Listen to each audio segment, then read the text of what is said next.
Look over there, I found a bird's nest. Cool, let's check it out. I'm gonna have to ask you to stop right there. We can't let you go any further. Why not?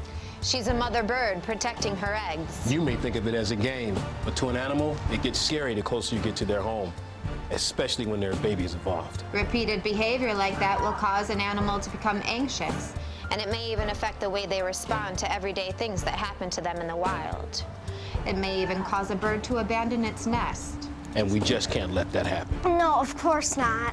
We didn't know. We'll go play over there. Even when you come across an animal in your natural habitat, remember, it's their home too.